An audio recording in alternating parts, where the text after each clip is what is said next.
আসেন আল্লাহর নামে শুরু করি। আমার প্রিয় ভাই ওসমান হাদির একটা বক্তব্য মনে আছে, ডট ডট সিরিয়া মিডিয়া মনে আছে আপনাদের? তো ওসমান হাদির এই সিরিয়া মিডিয়া শব্দগুলি আজকে ব্যবহার করবো, আপনারা প্লিজ কিছু মনে করবেন না। আজকে কোন দলের বিরুদ্ধে বলবো, কি বলবো, হয়তোবা কথার মধ্যে অনেক কিছু এলোমেলো হতে পারে, ক্ষমা করবেন, কারণ মেজাজ খুব খারাপ আছে। আমি যে দলটাকে ভালোবাসি বা যে দলটার জন্য গত 15-16 বছর লড়াই করেছি, দেশ ছেড়েছি, সব হারিয়েছি, তাদের অ্যাক্টিভিটিস আমার কাছে ভালো লাগছে না। তারা দেশের পক্ষে দাঁড়াচ্ছে নাকি ক্ষমতার প্রশ্নে ওপারের পক্ষে দাঁড়াচ্ছে, সেটা নিয়ে আমি একটু টালমাটাল অবস্থায় আছি। ইনুস সরকার কি করছেন? যে ইনুসকে আমরা নোবেল প্রাপ্তির পর মাথায় তুলেছিলাম এবং মনে করেছিলাম বাংলাদেশের সবচেয়ে যোগ্য একজন ব্যক্তি, তার পারফরমেন্স আমরা হতাশ। যেসব ব্যক্তিরা ভায়াগ্রা খাইয়া ওইটা খাড়া করে, তাদেরকে বসাইছে উপদেষ্টা মন্ডলীর, একটা খায় না। এখন ভায়াগ্রা খাইলেও কাজ হয় না, তেল মাখলেও কাজ হয় না। সেই লোকরা দেশ চালাবেন কি করে আমি জানি না। সরি, আজকে আমার ল্যাঙ্গুয়েজ একটু এদিকে খুললে মাফ করে দিন। আগে আপনাদের কাছ থেকে ক্ষমা চাই, কারণ আমি এইসব ভাষায় অভ্যস্ত না, তো ক্ষমা করবেন। আজকে আমরা দেখলাম ইনকিলাব মঞ্চের পক্ষে বাংলাদেশের সকল জনগণ এক হয়েছে। আমার সবচেয়ে প্রিয় মানুষ মাহমুদুর রহমান, আমি যার রাজনৈতিক ভাবে বা সাংবাদিকতার ক্ষেত্রে যাকে আমি ফলো করি, আমার আদর্শ যার ভালো লাগে, সেই মাহমুদুর রহমানের অসাধারণ বক্তব্যে পুরো দেশ উজ্জীবিত হয়েছে। আমি এনসিপি সবার সমালোচনা করলেও একটা ছেলের ব্যাপারে একটু রহস্যই করি, তার নাম হলো হাসনাত আব্দুল্লাহ। কারণ দেশপ্রেমে উজ্জীবিত এক যুবক, বাকি তার সব খারাপ, কিন্তু তার মধ্যে যে দেশপ্রেম আছে ওইটা আমার ভালো লাগে। আমি সাদিককে আমি শিবির করার পরে পছন্দ করি, কারণ তার মধ্যে দেশপ্রেম আছে এবং তিনি বুঝেন। কারণ এই জুলাইকে নেপথ্যে তিনি অনেক বড় কিছু উপহার দিয়েছিলেন। এখন অনেকেই আমার দলের লোক বা বাইরের দল মনে করে শিবির তো বেশি কিছু ক্রেডিট দিলে সমস্যা। ইদানিং সোশ্যাল মিডিয়া দেখি সাদিক ক্যাম্প এবং ঝুমাকে নিয়ে একটা গর্ধবের দল খুব উঠে পড়ে লেগেছে। আমি আপনাদের বলি, যারা ঝুমা এবং সাদিককে নিয়ে সোশ্যাল মিডিয়ায় ভাইরাল হওয়ার চেষ্টা করছেন বা কিছু বলে বিতর্ক সৃষ্টি করছেন, দিন শেষে দেখেন কমেন্টের আপনাদের অবস্থাটা কি। যারা মানুষের পারসেপশন না বোঝেন, মানুষের অবস্থা না বোঝেন, মানুষের বিচার বিবেচনা না বোঝেন, সমর্থন না বোঝেন, তাদের বক্তব্যের আসলে প্রয়োজন নেই। অনেকে প্রশ্ন করবেন আমি কোথায়? আমি আসলে একটা সফটওয়্যারের মধ্যে আছি, যে কারণে এক এক সময় দেখবেন আলো কম, ব্যাকগ্রাউন্ড চেঞ্জ, হয়তো ভিডিওর ক্ষেত্রে একটু জটিলতা হচ্ছে, ক্ষমা করবেন। সফটওয়্যারের মধ্যে থাকলে আমার এই প্রবলেম গুলো হয়। আমার নিজস্ব স্টুডিওর বাইরে আছে। এখন দর্শক মূল খবরে আসে। ডাকসু বিপি সাদিককে স্পষ্ট করে তিনটি দাবি তুলে ধরেছে, তিনটি তফাৎ তুলে ধরেছে আজকে ইনকিলাব মঞ্চের সংহতি দিবসে। তার প্রথম দফাটি কি ছিল খেয়াল করবেন, দ্বিতীয় এবং তৃতীয়। এক, তিনি সারা দেশে আওয়ামী ফ্যাসিস্টদের বিরুদ্ধে প্রতিটি পাড়া মহল্লায় চিরুনি অভিযানের আবেদন করেছেন। কারা করবেন? আমাদের পুলিশ। আমাদের পুলিশ এই যারা বসে আছেন তারা কারা? বিগত 16 বছর আওয়ামী লীগের সুবিধাভোগীরা। এই সরকার নতুন পুলিশ নিয়োগ দিয়েছে না। এই সরকারের আমলে কোন পুলিশের রদবদল ছাড়া, ধরেন নোয়াখালীটা কুমিল্লায়, কুমিল্লাটা কি বলে চিটাগাং এটা কুষ্টিয়া, এই তো ঘুরে ঘুরে আওয়ামী লীগের হয়ে গেছে। আবার কিছু জুনিয়রকে এসপি করা হয়েছে। এর মধ্যে বিএনপি বা জামাতের কিছু লোক আছে। মূল ফ্রেমের লোকগুলো কোথায়? আওয়ামী লীগের। মাঠে যে কনস্টেবলরা আওয়ামী লীগ ধরবে বা কিছু করবে, তারা কারা? আওয়ামী লীগের নিয়োগ প্রাপ্ত। ধরে আমাদের যে এজেন্সির লোকেরা, কারা? আওয়ামী লীগের নিয়োগ প্রাপ্ত। দিন শেষে আওয়ামী লীগ দেশে নাই, কিন্তু আওয়ামী লীগের সব লোকগুলো রাষ্ট্রের গুরুত্বপূর্ণ পদে বসে আছে। প্রফেসর ইউনূস ক্ষমতায় বসার পর আমরা বারবারই বলেছি, আমাদের বিভিন্ন ফোরামের বৈঠকে বলেছি, রাষ্ট্রীয় ফোরামের বৈঠকে বলেছি, একাধিক গুরুত্বপূর্ণ বৈঠকে আমরা বলেছি সাংবাদিক হিসেবে, যে নতুন করে লোক নেন। জুলাই বিপ্লবীদের মধ্য থেকে একটা গ্রুপকে আপনারা ইনক্লুড করেন, এদেরকে দ্রুত ট্রেনিং দেন, 6 মাসের ট্রেনিং দেন। তুরস্কের কথা দিয়ে আমি একাধিক লাইভ করেছি, তুরস্কের এক্সপার্টদের আমার লাইভে এনেছি, কিভাবে তুরস্ক বিপ্লবের পর দাঁড়িয়েছিল, কিভাবে সিরিয়া বিপ্লবের পর দাঁড়িয়ে গেছে। কিন্তু বাংলাদেশ কোনোটা তো করে না, বাংলাদেশ আমাদের কথা শুনবে না। ইউনূস শুনবে শুধু ওই একজনের কথা, আল্লাহ ভালো জানে তার কথা কি শোনে। আসেন দেখেন, ওসমান হাদিকে গুলি করা হলো হত্যার উদ্দেশ্যে। আসামিকে নিয়ে একটা চমৎকার গেম চলছে। ওই যে লন্ডনে বসে আছে কোন এক কি বলে, কি সাংবাদিক বলে তাকে, অনুসন্ধান সাংবাদিক নাকি আমরা বলে, জোকার নাই। এই ভদ্রলোক প্রতি মুহূর্তের আপডেট দিচ্ছে ওখানে বসে। তার স্ট্রং সোর্স, বাপরে বাপ, তাকে অ্যাওয়ার্ড দিবেন কি, অস্কার দিবেন না নোবেল দিবেন, আমার মাথায় ঢুকছে না। খুনি কখন পায়খানা করতে গেছে, কখন তারা টিস্যু ইউজ করছে, কখন তার বউর কাছে গিয়ে বলে একটা আদর করছে, খুনি কোন হোটেলে খাইছে, কয়টার বুলেট তার পিস্তলে ঢুকাইছে, কোন পয়েন্টে গুলি করতে গেছে, কিভাবে গুলি করতে গেছে, কি করছে, মানে খুনি প্রতি মুহূর্তের ডায়েরিতে লিখে লিখে সব ওই ব্যাপারে করছে। বাংলাদেশে না, পৃথিবীতে এর চেয়ে বড় অনুসন্ধান রিপোর্টার আমার চোখে আর পড়ে নাই। শেষ পর্যন্ত তার ফলাফল কি দাঁড়ালো? খুনি ইন্ডিয়া চলে গেছে। প্রশ্ন হলো, খুনি যদি ইন্ডিয়া চলে যায়, আমাদের আইন শৃঙ্খলা বাহিনী, RAB, police, SB, NSI, DGFI, আমাদের সীমান্তের বিজিবির ভাইরা কি করছেন? কোন সীমান্ত দিয়ে পালাইছে? সেই সীমান্তে ওই সময় কে দায়িত্বে ছিল? তাদের বিরুদ্ধে রাষ্ট্র ব্যবস্থা নিচ্ছে না কেন? যদি জোকার নাইনের তথ্য সঠিক হয়, তাহলে এটার সাথে যারা জড়িত তাদেরকে দ্রুত গ্রেফতার করেন, আইনের আওতায় আনেন এবং তারা খুনিদেরকে সমর্থন দেওয়ার অভিযোগে তারা খুনিদের সমর্থনকারী হিসাবে আটকে যাবে। আর যদি মিথ্যে হয়, আমি ধরে নিচ্ছি এটি মিথ্যে, কারণ জোকার নাইন বিশেষ একটি গ্রুপের পারপাস সার্ভ করছে। আমাদের এজেন্সির মধ্যে ফ্যাসিস্টদের দোষরা বসে আছে, তারা কয়েকজনকে তৈরি করেছে। এর মধ্যে জোকার-9 প্রবাসে থাকা বেশ কয়েকজনকে তারা অর্থ দিয়ে পালে। প্রতি মুহূর্তে আমাদের এই এজেন্সিগুলো আমাদের তথ্য দেয়। আমরা কিন্তু তাদের তথ্যগুলোকে যাচাই বাছাই প্রমাণ ছাড়া কখনোই প্রচার করি না। মনে করবেন না তারা ওখানে বসে পাচ্ছে, আমাদেরকেও দিচ্ছে, কিন্তু আমরা এই কান দিয়ে শুনি কান দিয়ে ফেলে দিই। কারণ আমরা নিজেরা সাংবাদিকতা করি, তো দীর্ঘদিন প্রায় 25 বছর সাংবাদিকতা করছি। অনেকদিনই যাচাই বাছাই করে আমরা বুঝি যে তারা আমাদেরকে কিভাবে ডিকটেশন করছে বা আমাদের কিভাবে ভুল দিকে নিতে যাচ্ছে। আপাত দৃষ্টিতে জোকার-9 প্রমাণ করতে চেয়েছে কি অপরাধী দেশের বাইরে চলে গেছে, এবার নাকে তেল দিয়ে ঘুমো, শেষ। এটি ছিল তার গেম। তিনি কখনো বিএনপি সাজেন, কখনো জামাত সাজেন, কখনো সাদেক কায়েমের পক্ষে, কখনো বিএনপির পক্ষে। এটা তার গেম। তিনি যা কিছু করেন এটার জন্য, যেখান থেকে তাকে টাকা দেওয়া হয় সেখানে উদ্দেশ্যে তিনি কাজটা করেন। কিন্তু বাংলাদেশের মানুষ ইদানিং তাকে নিয়ে সোশ্যাল মিডিয়া অনেক আলোচনা করে। এই ভদ্রলোককে আমি কখনো সাংবাদিক হিসেবে চিন্তাম না, জানতাম না। সাংবাদিক হিসেবে তার কোনো বড় উল্লেখযোগ্য কাজ আমার চোখে পড়েনি। আমি দেশে কাজ করেছি, আন্তর্জাতিকভাবে কাজ করেছি, ইন্টারন্যাশনাল কোনো মাধ্যমে কাজ করেছি, দেশের একদম গুরুত্বপূর্ণ প্রধান সারির প্রথম হওয়া 3টি টেলিভিশনে কাজ করেছি। কিন্তু সাংবাদিকতা নিউজ এডিটরও ছিলাম। চ্যানেলের নিউজ এডিটর বুঝেন তো, একটা চ্যানেলের নিউজ টিমকে চালায় যিনি। কিন্তু এই ভদ্রলোক হঠাৎ করে বাংলাদেশের কোনো বড় অনুসন্ধান রিপোর্টার হলেন, কিভাবে হলেন আমি জানি না। তার কথায় কান দেওয়ার কোনো প্রয়োজন নেই।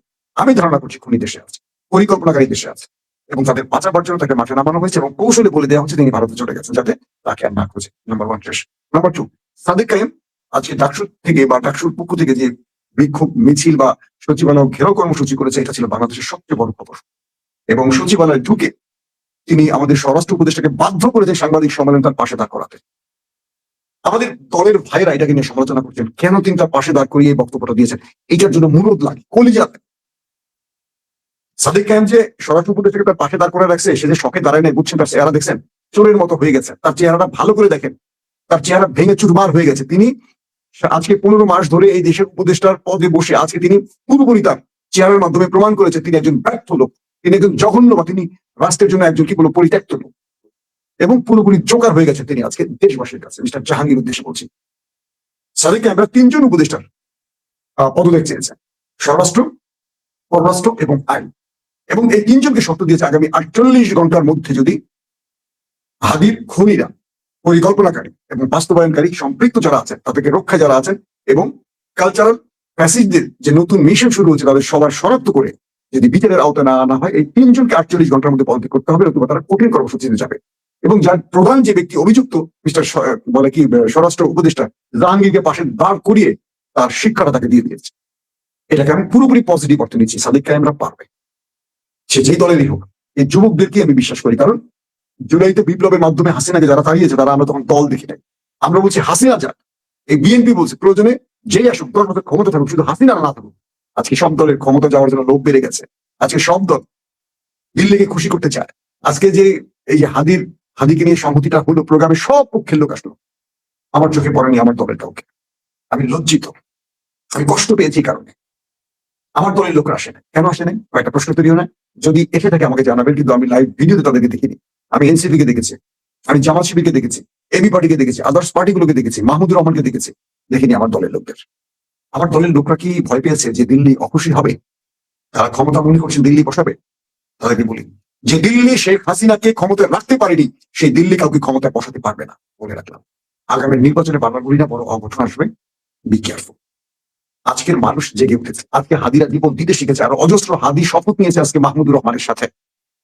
আজ ঢাকার রাজপথে মাহমুদুর রহমানের সাথে লক্ষ হাদি শপথ নিয়েছে, যারা নতুন করে দিল্লিকে খুশি করতে চান, যারা আওয়ামী সুরে কথা বলেন, যারা হাদির পক্ষের শক্তিকে বিভিন্ন অপশক্তির তকমা দিতে চান, যারা কি বলে আনিস আলমগীরের পক্ষে দাঁড়াতেন, মাসুদ কামালের পক্ষে দাঁড়াতেন, পান্নার পক্ষে দাঁড়াতেন, তুষারের পক্ষে দাঁড়াতেন, সেই সব আমার দলের লোকদের বলি, আমার দল আমার দল বলছি, আপনারা ভুল পথে হাঁটছেন। আপনারা ভুল পথে হাঁটছেন, জনগণের স্রোতের বিপরীতে চলে গেছেন। এটার জন্য মাসুল দেবেন এবং দিতে থাকবেন। যে দলটি ক্ষমতায় আসবে, যে দলটিকে মানুষ ভালোবাসবে, বুকে আগলিয়ে রাখবে, যে দলটার জন্য 16 বছর অজস্র মানুষ জীবন দিয়েছে, সেই দলটির পারফরমেন্স আমরা হতাশ। জনগণ যা চাইছে তারা বিপরীতে দাঁড়াচ্ছে।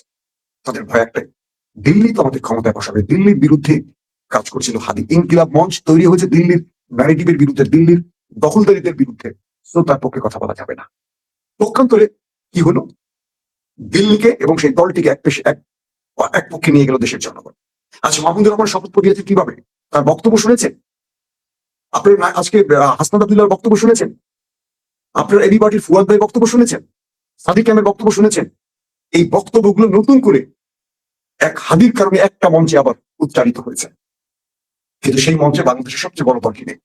সেই দলটির নেতারা, কর্মীরা, অ্যাক্টিভিস্টরা সোশ্যাল মিডিয়াতে ঝুমাকে নিয়ে ব্যস্ত। ঝুমা কেন এখানে, ঝুমা কেন ওখানে, সাদিক ক্যাম্প এই করছে, সাদিক ক্যাম্প ওই খুনির সাথে বসে চা খেয়েছে। আরে কর্তব্যের দল, তোরা এইভাবে ডাকসু নির্বাচন সাদিক ক্যাম্পের পিছিয়ে লেগে সাদিক ক্যাম্পের 3 ডবল ভোট বেশি পাইয়ে দিচ্ছে, শিক্ষা হয় না। আফসোস, এভাবে আমার দলটার ধ্বংস দেখবো ভাবতে পারি না। দর্শক, আমাদের 3 জন উপদেষ্টা, স্বরাষ্ট্র উপদেষ্টা একটা কাজ বলেন যেটা বাংলাদেশে এই সময়ের জন্য আমরা গ্রহণ করতে পারি। আমাদের আইন উপদেষ্টাকে নিয়ে এত সমালোচনা, এত নির্লজ্জ কেন আসিফ ভাই আপনি? আমি তো আপনার খুব শ্রদ্ধা করি আসিফ ভাই, আমি আপনাকে বলি, আপনার না ক্ষমতার এত লোভ ছিল না, এত লোভ হলো কি করে? আপনি একজন ব্যর্থ মানুষ, তারপরে এই পদে আঁকড়ে আছেন। আমাদের পররাষ্ট্র উপদেষ্টা মিস্টার তরিৎ সাহেব পুরোপুরি ইন্ডিয়ান পরিকল্পনা বাস্তবায়ন করছেন। গুড। স্বরাষ্ট্র উপদেষ্টা বয়স হয়ে গেছে ভাই, আপনাকে এই পদে আর জনগণ দেখতে চায় না। আপনার নির্লজ্জের মতো থাইকেন না, বিদায় নিয়ে চলে যান। এই ব্যর্থতা ঘাড়ে নেন। আমাদের এজেন্সিগুলো এই সরকার আসার পর একটা তথ্য দিয়ে হেল্প করতে পেরেছে? পারেনি। আমাদের এজেন্সির কাজ হলো ওই যে লন্ডনে বসে আছে জোকার নাই, তাকে কিছু গেমিং খেলার মতো কিছু জিনিস তৈরি করে দিয়ে ন্যারেটিভ তৈরি করতে চান। একটা ঘটনাকে ভিন্ন খাতে নেওয়ার জন্য তাকে অর্থ দেন, আর তারা নিজেদের মতো করে তাদের ইন্টেলিজেন্স ব্যবহার করে তাকে তথ্য দেন। এই রাষ্ট্রকে কিছু দেন না। আমাদের পুলিশের ভাইদের মধ্যে অনেকে যান প্রাণ দিয়ে কাজ করছে, অনেকে এসবির অনেকে আছেন যান প্রাণ দিয়ে কাজ করছে, কিন্তু বড় বড় বসগুলো ওই ফ্যাসিস্টদের লোক। আমাদের ডিবির মধ্যে আমি চিনি, অনেকে চিনি, অনেকে না। ঢাকাতে বর্তমান পুলিশে কর্মরত প্রত্যেকে কম বেশি চিনি, তারাও আমাকে চেনেন। অনেক অফিসাররা যারা বিএনপি জামাত থেকে এসেছেন যান প্রাণ দিয়ে কাজ করছেন, কিন্তু তাদের মধ্যেও আমাদের ডিএমপি কমিশনার, আইজিপি, এরা রিটেড পার্সনদেরকে দিয়ে পুলিশটাকে তারা নরবরে করে ফেলেছেন। আমাদের পুলিশ জানে কখন কি হবে, কিন্তু কাজ করছে না অ্যাক্টিভলি অনেক পুলিশ।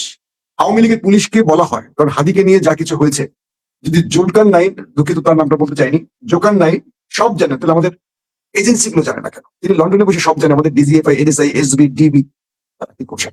তারা জানেন না কেন? প্রশ্ন আসে না? এই প্রশ্ন কার কাছে করবো? ইউনূস সরকার, ইউনূস সরকারের এতগুলো ব্যর্থ উপদেষ্টার একটাকে সরিয়েছেন। ইউনূস সাহেবকে উদ্দেশ্য করে বলছি যে আপনি শেষ পর্যন্ত একেবারে দেয়ালের শেষ সীমানায় গিয়ে দাঁড়াবেন, আপনার পাশে গিয়ে দাঁড়াবেন না, কারণ আপনি কারো দাবি রাখেন না। আপনার ভালো উদ্যোগ আছে, আপনি সাহসী কিছু বিষয় নিয়েছেন, আবার আপনি ভীতু লোকেরা প্রমাণ করছেন। এই দেশে ভারতকে আবার নতুন করে যারা বাংলাদেশে স্টাবলিশ করতে চাইবে, তাদের জন্য কোনো ভালো বার্তা নেই, ভালো সংবাদ নেই। ওসমান হাদির বিমানটি সিঙ্গাপুরে পৌঁছেছে, তিনি হাসপাতালে ভর্তি হয়েছেন। সবাই তার জন্য দোয়া করবেন। একজন ওসমান হাদি, পুরো বাংলাদেশ ওসমান হাদির মাথায় গুলি লাগেনি, মানচিত্রের ঠিক হৃৎপিণ্ডে গুলি লেগেছে। বুঝেন, দেশপ্রেমের মূল পরীক্ষার সময় আজকে আমরা দেখছি রাজনৈতিক নির্বাচন। আমরা এই মঞ্চে বিএনপিকে দেখতে চাই। আমার প্রিয় দলটিকে বলবো, জনগণের পক্ষে আসেন। আগামী দিনে জনগণ ঠিক করবে কে রাষ্ট্র ক্ষমতায় বসবে, দিল্লি নয়। যদি দিল্লির মাধ্যমে কে ক্ষমতায় আসতেই চান, তাদেরকে আমরা চাইবো না। আমরা যে দলই করি না কেন, রাষ্ট্রের উপরে, দেশের উপরে, জনগণের উপরে কোনো রাজনৈতিক দলকে আমরা গুরুত্ব দেবো না, কারণ এই পকেটে টাকা ঢুকাবার জন্য দলকে ভালোবাসি না। যারা পকেটের জন্য করেন, অদবির জন্য করেন, আমার দল ক্ষমতা আসলে পদ পাবো, টাকা বানাবো, বউ বাচ্চাকে আমেরিকা, লন্ডন, কানাডায় পড়াশোনা করাবো, তাদের ফেসবুক পোস্ট আর আমাদের পোস্ট আলাদা হবে। কারণ হাদিরা ওই মাওলানা ভাসানীর মতো দরিদ্র জীবনযাপন করেছে, শেখ মুজিবের মতো আরাম আয়েসে চুরুটটা নেননি। তো সে হাদিদেরই ভাই আমরা। আমাদের মৃত্যু ভয় আছে, পরিবার আছে, কিন্তু দেশের জন্য হাসতে হাসতে জীবন দেওয়ার সাহসটুকু আমাদের আছে। আনিস আলমগীরকে নিয়ে যারা অনেক কথা বলছেন, জুলকার নাইন কথা বলছেন, মঞ্জুরুল আলম পান্না কথা বলছেন, অনেক কথা বলছেন। আচ্ছা, 16টা বছর আপনারা তো আমাদের নিয়ে কথা বলেননি। আমরা পালিয়েছিলাম, এক মাসে 2 দিন থাকতে পারিনি, দেশ ছেড়েছি, কত কিছু হয়েছে। কত সাংবাদিক, কনক সরোয়ারের বোনকে যে নেওয়া হলো কোন অপরাধে? ইলিয়াসের পরিবারের পুলিশ চাকরি করা লোকদেরকে চাকরি থেকে সরিয়ে দেওয়া হলো কোন অপরাধে? মাহমুদুর রহমানকে রক্তাক্ত করা হলো কোন অপরাধে?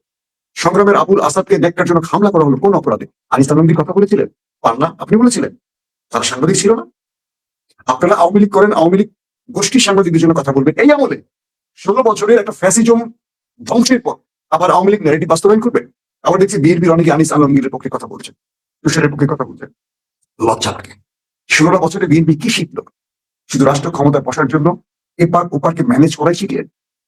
জনগণকে কি প্রতিশ্রুতি দিলেন 16টা বছর? বেগম জিয়া 72-এর সংবিধান ছুঁড়ে ফেলবেন, আর সেটাকে এখন বিএনপি আঁকড়ে ধরার জন্য চুপ্পুকে ধরে রেখে বসে আছে।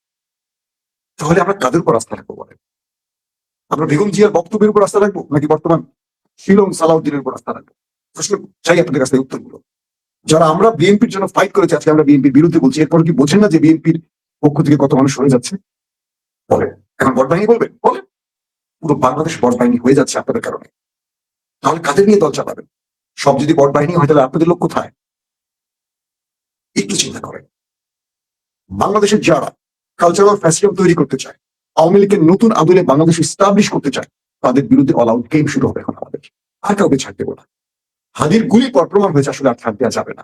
করুণা করার সময় শেষ। আওয়ামী লীগ ক্ষমতা থাকতেও সন্ত্রাসী ছিল, ক্ষমতা হারিয়েও সন্ত্রাসী হয়েছে। এর বাইরে আর কোনো মন্তব্য করার সুযোগ নেই। যারাই তাদের পক্ষে দাঁড়াবে, তাদের বিরুদ্ধে আমাদের লড়াই আবারও শুরু হবে ইনশাআল্লাহ। বিজয় দিবসে শিবিরের চমকে রাজনীতিতে তোলপাড়, অন্যদিকে ছাত্রদল পুরোপুরি ব্যর্থ, ব্ল্যাকআউট। দর্শক, কোনোভাবে শিবিরের সাথে ছাত্রদল পারছে না, কোনো প্রতিযোগিতায় পারছে না। শিবির পুরো বাংলাদেশ দখল করেছে, পুরো কালচারাল অঙ্গন দখল করেছে। আওয়ামী লীগ পেরেছিল, কিন্তু ছাত্রদল বিএনপি কিচ্ছু পারে না।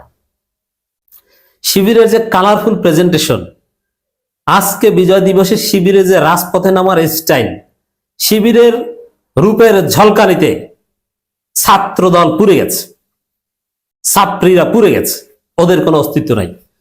বিজয় দিবসে আপনি সোশ্যাল মিডিয়ার ট্রেন্ড দেখেন, জাতীয় মিডিয়াগুলো, এমনকি বিএনপির দখলকৃত মিডিয়া দেখেন, ছাত্রদল বিএনপি, মানুষ ঘুম থেকে ওঠার আগেই ব্ল্যাকআউট।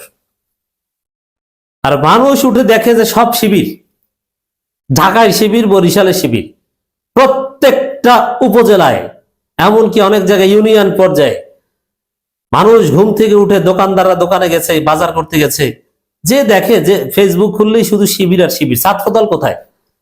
ফজরের নামাজের আগেই ছাত্রদল ব্ল্যাকআউট। ছাত্রদল কিছু ছাত্রীপনা করেছে, জামাতকে বলে, শিবিরকে বলে ৭১ পরাজিত শক্তি, স্বাধীনতা বিরোধী। কিন্তু ওটা এক বিএনপি নেতা বলেছে বাগেরহাট অঞ্চলের, আওয়ামী লীগের কোন নেতাদের স্ত্রীরা জামাত করে এরকম আমরা দেখিনি। কিন্তু এই বাগেরহাটের বিএনপির অধিকাংশ নেতার স্ত্রীরা জামাত করে, এবং অনেকে জামাতের রোকন, এবং মহিলা জামাতের আমির বিএনপি নেতাদের স্ত্রীরা। তো এই ছাত্রদল বিএনপির যে কাজ, যে কথা, অথবা শিবির বিরোধী যে ন্যারেটিভ, বিজয় দিবস উপলক্ষে, বিজয় দিবসে বিজয় উদযাপন করবে, সবাই আনন্দ করবে, একটা নতুন বাংলাদেশের স্বপ্ন দেখবো, আমরা আরো এগিয়ে যাওয়ার স্বপ্ন দেখবো, যেটা আমাদের বাংলাদেশের বিজয়। কিন্তু ওরা বিভাজন সৃষ্টি করছে, ওরা শিবিরকে আদারিং করছে, ওরা শিবিরকে স্বাধীনতা বিরোধী পরাজিত শক্তি বলে গালি দিচ্ছে। কিন্তু ওদের যে গালি, ওদের যে ন্যারেটিভ, ওইটা ছাত্রদলের ছেলেদের মাও শুনে না, বাবাও শুনে না, ওদের স্ত্রীও শুনে না, সন্তানও শুনে না, ওদের গার্লফ্রেন্ডরাও শুনে না। ছাত্রদল নেতাদের গার্লফ্রেন্ডরাও সাদিক কায়েমকে ভোট দেয় রোকেয়া হলের। এই হচ্ছে অবস্থা। ওদের পরিবারও ওদের জনসমর্থন নাই, ওদের গার্লফ্রেন্ডরা ওদের রাজনৈতিক মতাদর্শ পছন্দ করে না, হয়তো ব্যক্তিকে পছন্দ করে, ব্যক্তিকে বিয়েও করবে। তো ছাত্র দলের কোনো অস্তিত্ব আমরা দেখছি না, একটা ছাত্রী সংগঠনে পরিণত হয়েছে। কেন হবে না? বিজয় দিবসের আগের দিন শিক্ষকের উপর মিথ্যা অপবাদ দিয়ে চট্টগ্রাম বিশ্ববিদ্যালয় কি নোংরামিটা করেছে ছাত্রদল, এবং বহিরাগত যুবদল সন্ত্রাসীকে ভাড়া করে এনে স্লোগান দেওয়ার ব্যবস্থা করেছে, একটা একটা শিবিরদার ধৈর্য ধৈর্য ডাইটস করে। আপনি চিন্তা করেছেন কত বড় ছাত্রী এবং অশিক্ষিত মূর্খ জঙ্গি একটা একটা শিবিরদার ধৈর্য ধরে যাবে? এই স্লোগান কোন জঙ্গি ছাড়া কেউ দিতে পারে? এটা তো জাতীয়তাবাদী জঙ্গি দল। এইসব জঙ্গিরা, এইসব অপদার্থ অশিক্ষিতরা স্বাধীন বাংলাদেশে এই বিজয় দিবসে এভাবে ব্ল্যাক আউট হয়ে যাবে, অস্তিত্বহীন হয়ে যাবে, এটাই বাংলাদেশের বাস্তবতা। শিবিরের ক্রিয়েটিভিটির কাছে ছাত্রদল কিচ্ছু না। কি করেছে এরা?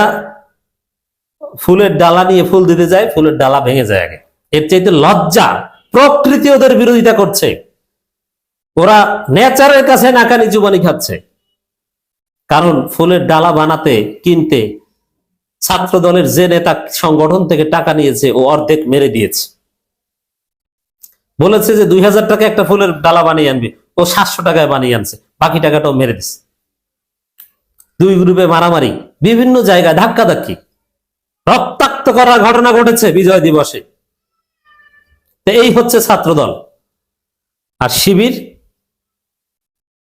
শিবিরের কার্যক্রম, শিবিরের সৃজনশীলতা বিজয় দিবস উপলক্ষে, এটা বলে শেষ করা যাবে না।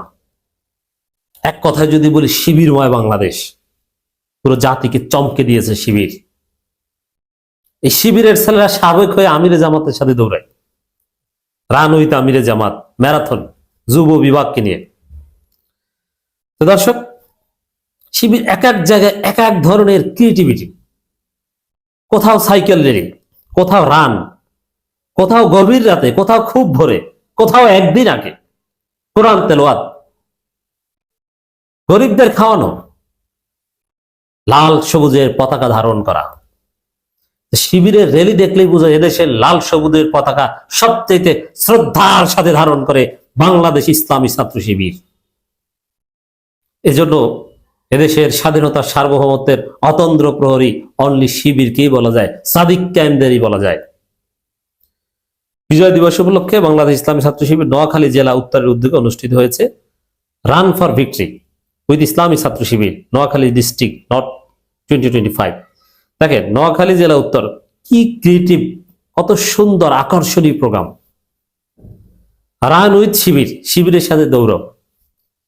শিবিরটা দেখে রান উইথ ছাত্রদল একটু করুক না, দৌড়াতে যে দুই গ্রুপে মারামারি বেঁধে যাবে এবং দৌড়ানোর মধ্যে শৃঙ্খলা থাকবে না, কে সামনে যাবে, কার ছবি ক্যামেরায় উঠবে, ওইটা নিয়ে ধাক্কাধাক্কি করবে। রান উইথ ছাত্রদল কোন গ্রুপ, সভাপতি গ্রুপ না সেক্রেটারি গ্রুপ? শিবিরের সাথে কোনোভাবে পারছে না। তো এইভাবে রান উইথ শিবির এরকম একটা প্রোগ্রাম গোছালো ভাবে, এবং শিবিরের যে ইউনিফর্ম লাল সবুজের পতাকা মাথায়, গায়ে, অন্তরের মধ্যে, ছাত্রদল কোথাও এরকম দেখাতে পারে না। এক একজন ছাত্রদল নেতাকে দেখলে তারুণ্যের কোনো উচ্ছ্বাস নেই, এদের কারো দাঁত পড়ে গেছে বয়সে, এখনো ছাত্রদল নেতা, চামড়া ঝুলে গেছে, ঠোঁট বাঁকা হয়ে গেছে, পেট মোটা হয়ে গেছে, এ বলে আমি ছাত্রদল নেতা, আমি ছাত্রদলের জেলা সভাপতি। লজ্জা! এরাই হচ্ছে বিজয় দিবসে ফুল দিতে যে মারামারি করে এবং ফুলের ডাল আগে ভেঙে ফেলে এবং 2000 টাকা নিয়ে 700 টাকায় কিনে আর বাকি টাকা মেরে দেয়। 55তম বিজয় দিবস উপলক্ষে বাংলাদেশ ইসলামী ছাত্র শিবির নোয়াখালী বিজ্ঞান ও প্রযুক্তি বিশ্ববিদ্যালয় শাখা inter departmental short pitch cricket tournament 2025 final match ও পুরস্কার বিতরণ অনুষ্ঠান এটা করেছে বিজয় দিবসের শুরুতে। দেখেছেন কত ধরনের বৈচিত্র্যময় প্রোগ্রাম শিবিরের। শিবির আলোচনা সভা, দোয়া অনুষ্ঠান আয়োজন করেছে লক্ষ্মীপুর শহর। সব জায়গায় যে রাজপথে তা না, ইনডোর দোয়া তাও আছে। বিজয় র্যালি এটা হচ্ছে শিবিরের সবচেয়ে কমন, সারা বাংলাদেশে এটা হয়েছে বিজয় র্যালি, একদম উপজেলা শাখা থেকে শুরু করে সবাই বিজয় র্যালি এবং জোয়ার। শিবিরের ইতিহাসে এত জনশক্তিকে নিয়ে এত বড় বিজয় উদযাপন শিবির অতীতে কখনো করতে পারেনি। শিবিরের ইতিহাসে টপ বিজয় দিবস এবার 2025। প্রত্যেকটা শাখায় জোয়ার, ছাত্র জনতার দল একটাই, শিবির আর শিবির, চারদিকে মানুষ দেখছে শিবির। উপজেলা পর্যায়ে, ইউনিয়ন পর্যায়ে ছাত্রদল নাই। আমি একজন চিনি ছাত্রদল নেতা, বয়স কমপক্ষে 47 বছর, দাড়ি সাদা, অনেকের আছে অল্প বয়সে দাড়ি পাকে, এই জন্য 50-এর আগেই দাড়ি পেকে গেছে। এ হচ্ছে ছাত্রদলের ইউনিয়ন সেক্রেটারি, সভাপতিও না। ভিক্টোরি সাইকেল র্যালি 2K25 মানে 2025 ঢাকা কলেজে আয়োজন করেছে, সেখানে শিবির কেন্দ্রীয় নেতারা অংশগ্রহণ করেছে। এর মানে কোথাও সাইকেল র্যালি, কোথাও রান উইথ শিবির, কোথাও ক্রিকেট, কোথাও ফুটবল, র্যালি র্যালি র্যালি, এটা তো আছেই। এবং এতে নির্বাচিত বিশ্ববিদ্যালয়ের প্রতিনিধিরা অংশ নেয়। ছাত্রদল তুলনামূলক একটা চিত্র দেখালাম বিজয় দিবসের।